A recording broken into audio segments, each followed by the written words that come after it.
নমস্কার বন্ধুরা, আপনাদের সামনে হাজির আবার একটি নতুন ধরনের ভিডিও নিয়ে। আশা করি আপনাদের ভালো লাগবে।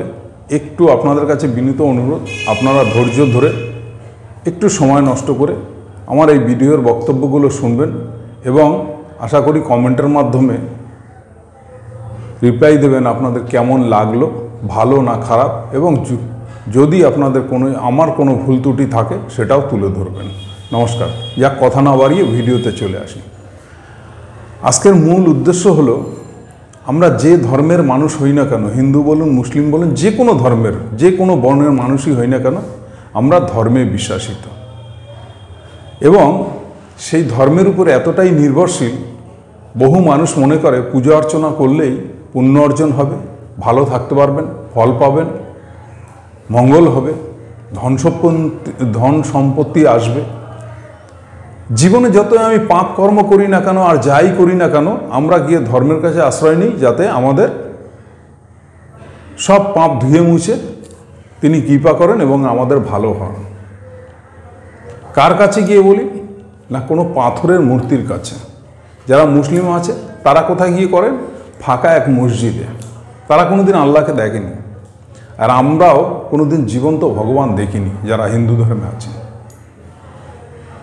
তো প্রত্যেক ধর্মের মানুষই জীবন্ত ভগবান বা জীবন্ত আল্লাহ কেউই দর্শন করিনি, অথচ আমরা একটা অনুভূতি বা বিশ্বাস বা আমরা জন্মাবার পর থেকে যেটা শুনে এসেছি সবার মুখে মুখে, বাবা মা আমাদের শিখিয়েছে যে ধর্মকে মানতে হবে, তার কাছে মাথা নত করতে হবে এবং তার কৃপা হলে আমি সুস্থ থাকবো, ভালো থাকবো, আমার অনেক কিছু ভালো হবে। ঠিক কি না? তাই আমরা ধর্মের কাছে সবাই মাথা নত করি।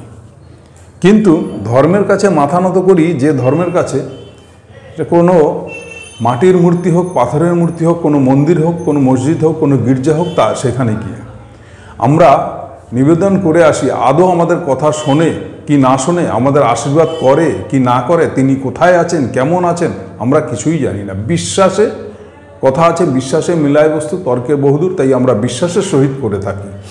এবং কিন্তু তা সত্ত্বেও আজকের এই ধরনের ভিডিওটা আমি কেন নিয়ে আসলাম, এর পিছনে একটা কারণ আছে। কারণটা কি? গতকালকের আমার এক পাড়ার দাদাভাই, তিনি তার গাড়িটি বের করেন,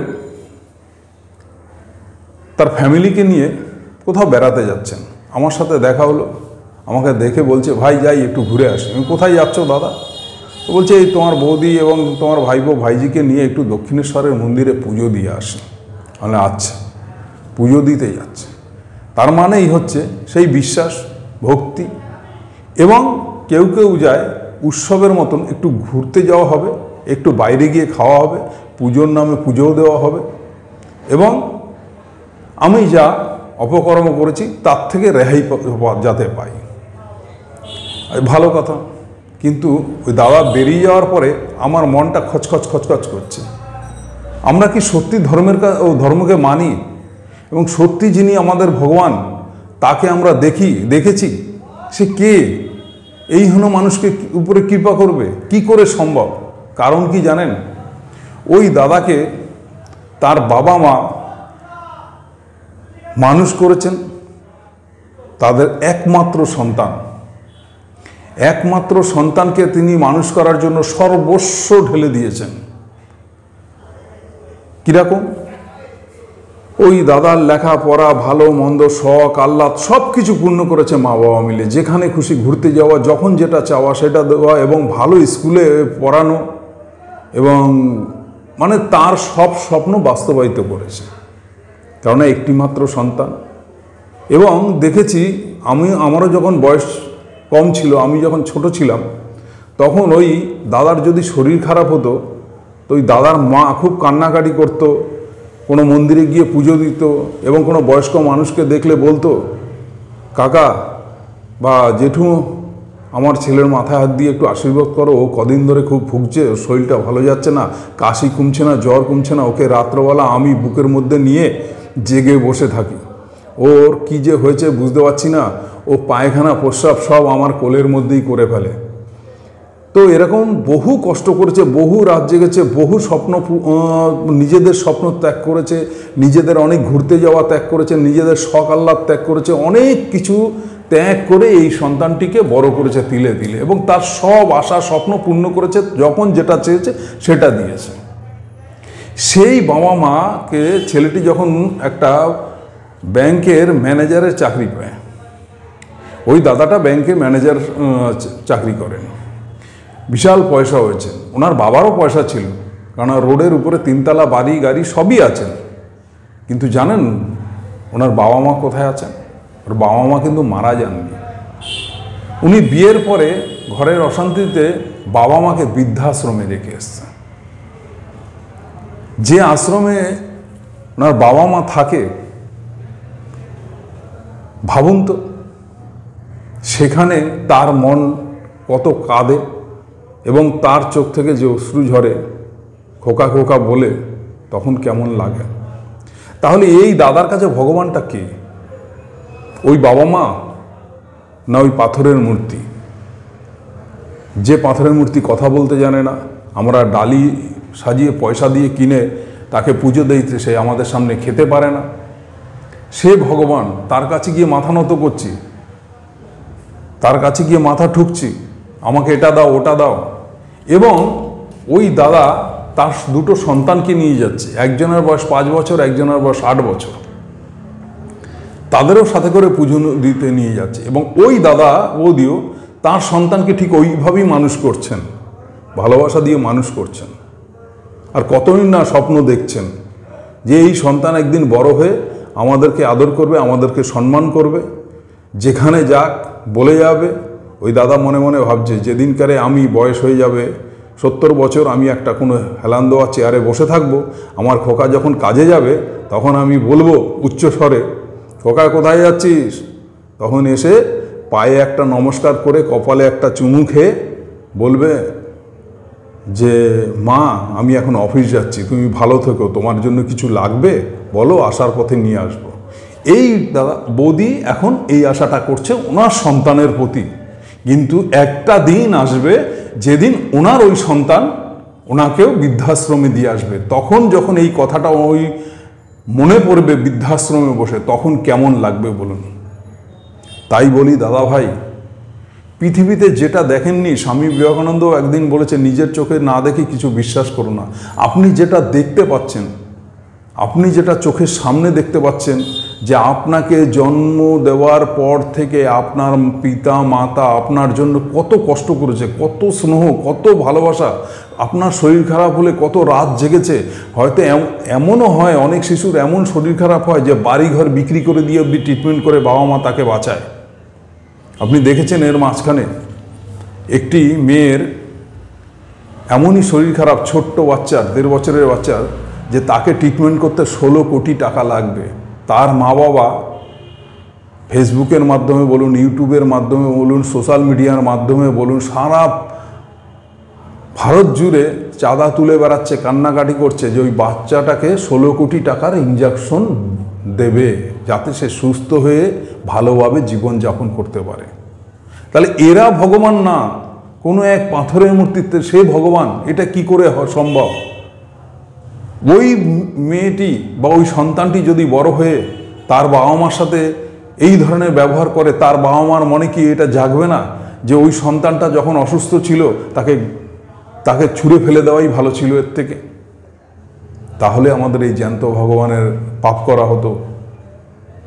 আর এই যে আমরা জ্যান্ত অপদার্থ যারা আছি, আমরা যারা সন্তান আছি, আমরা যে বয়সকালে বাবা মার সাথে একটু কথা বলি না, তাদের জিজ্ঞেস করি না তাদের কোথায় কষ্ট, তাদের কি চায়, তাদের কি স্বপ্ন। জানেন, বয়স হয়ে গেলে তাদের আর কোনো স্বপ্ন থাকে না।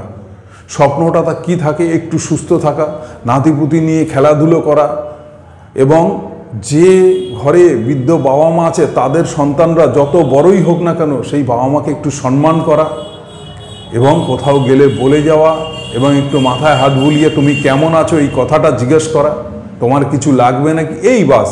তাদের কি লাগে? তাদের 10-20 টাকা 50 টাকার জিনিস হলে তারা অনেক খুশি। তারা তখন নায়ক সাজতেও চায় না, নায়িকাও সাজতে চায় না, তখন তারা সিনেমা হলেও যেতে চায় না, যা, কেননা শরীর তাদের পারমিট করে না। এইটুকু সকাল্লাত আমাদের জ্যান্ত ভগবানের আমরা পূর্ণ করতে পারি না, অথচ হাজার হাজার টাকা খরচা করে পুজো আশ্রা করি, লাখ লাখ টাকা খরচা করে পুজো আশ্রা করি, পূজা অর্চনা করি, মন্দিরে গিয়ে কান্নাকাটি করি, আমাকে এই দাও, আমাকে জমিদার বানাও, আমাকে অমুক করো, আমাকে তমুক করো, আমার সব পাপ নিয়ে নাও, আমাকে শুদ্ধ করে দাও।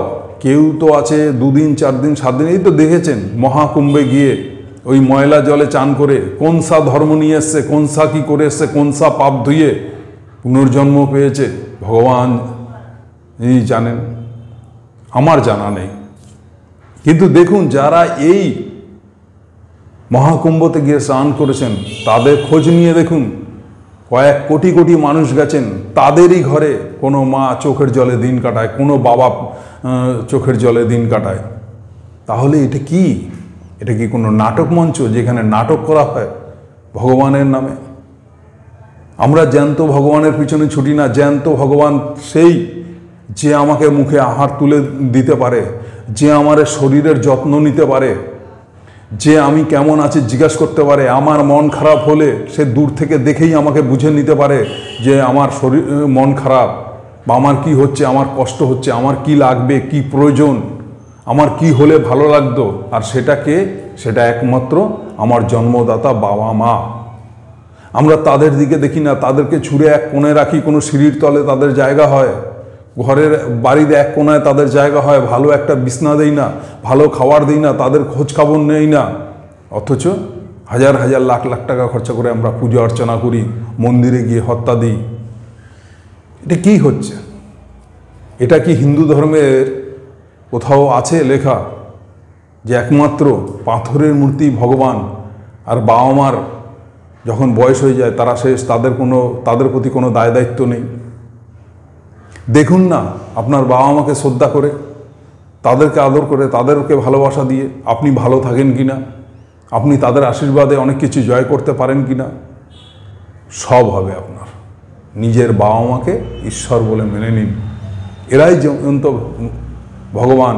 আপনার কষ্ট হলে তারাই ঈশ্বরের কাছে হাত জোর করে কান্নাকাটি করবে, হে ঈশ্বর, আমার তো বয়স হয়ে গেছে, আমাকে এই পৃথিবীর থেকে নিয়ে নাও, কিন্তু আমার সন্তানের এই দুঃখটা দূর করো।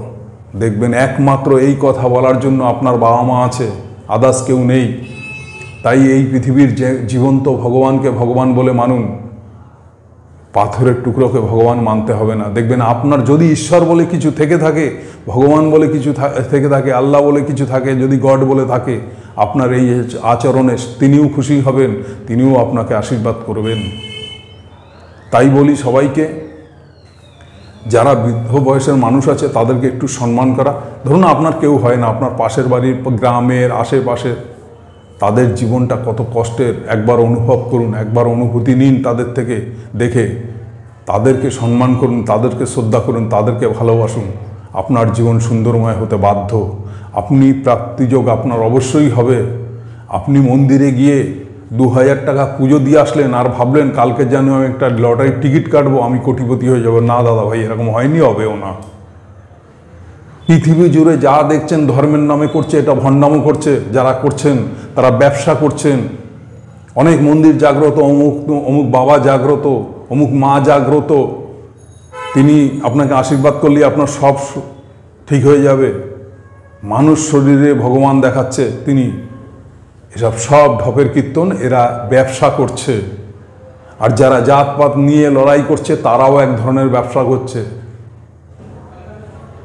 তারাও ব্যবসা করছে, তারাও নিজেদের স্বার্থ সিদ্ধির জন্য ব্যবসা করছে। কেউ তো আছে এই পৃথিবীতে দেখেছেন মানুষ মেরে জেহাদি হচ্ছে। কোন সা ধর্ম পালন করছে তিনি কোন সা জাতির মানে শুদ্ধ করছে, কোন জাতির হয়ে, কোন সা উপকারে লাগছে, কোন সা কাজে লাগছে, কোন পৃথিবীর কোন মানুষের মঙ্গলে লাগছে। যারা জেহাদি জঙ্গি হয় তারাও ধর্মের নামে করছে। তাই এই ধরনের ধর্ম থেকে বিরতি থাকুন। নিজের বাবা মার প্রতি শ্রদ্ধাশীল হন, তাদেরকে পুজো করুন, তাদেরকে ভক্তি করুন, তাদেরকে সম্মান করুন। আপনি জীবন্ত ভগবান একদিন দর্শন করবেন যে হ্যাঁ, এদের মধ্যে কি থাকে। মার সাথে সন্তানের এমন একটা নারীর টান থাকে যা পৃথিবীর আর কোনো সম্পর্কে থাকে না। তাই সবার কাছে হাত জোর করে নিবেদন, মাই হচ্ছে এই দুনিয়ার জীবন্ত ভগবান, আর আমাদের পালনকর্তা বাবা তিনিই হচ্ছেন ভগবান। তাই তাদেরকে শ্রদ্ধা করুন, তাদেরকে ভক্তি করুন।